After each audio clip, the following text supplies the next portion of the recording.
21મી જૂન એટલે યોગા દિવસ. આજે સમગ્ર વિશ્વએ યોગા દિવસ તરીકે જાહેરાત કરી છે. એ નિમિત્તે આજે બનાસકાંઠાના તમામ લોકોએ, વહીવટી અધિકારીશ્રીઓએ, પદાધિકારીશ્રીઓએ અને બનાસકાંઠાની જનતાએ સમગ્ર ભેગા થઈને આજે યોગા દિવસ તરીકે ઉજવ્યો છે. દરેકને પહેલાં તો હું શુભકામનાઓ પાઠવું છું.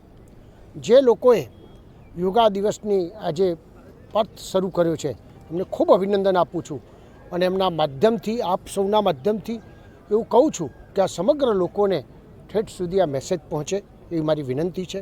આજે યોગા દિવસ એટલે ભારતની પ્રાચીન જે આપણી સંસ્કૃતિ છે, વર્ષોથી, હજારો વર્ષોથી લોકો કહી શકે એનો પતંજલિ ગુરુજીએ જે શરૂઆત કરાવી હતી અને આદરણીય પ્રધાનમંત્રી નરેન્દ્રભાઈ મોદી સાહેબે સમગ્ર વિશ્વમાં 2015થી યોગા દિવસ માટેની જે થીમ્સ હતી આપણા ભારતની, એ લોકો સમક્ષ મૂકી, લોકો એને સ્વીકારી અને આજે યોગા દિવસ તરીકે ઉજવીને કરોડો લોકો જ્યારે પોતાનું સ્વસ્થ સારું રહે એ પ્રકારની વ્યવસ્થા થઈ છે.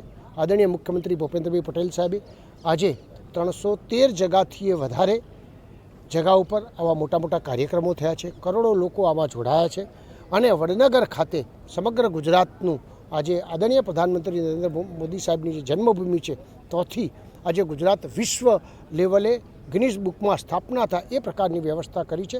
તો યોગા દિવસે બધાને ખૂબ શુભકામનાઓ પાઠવું છું. સરસ.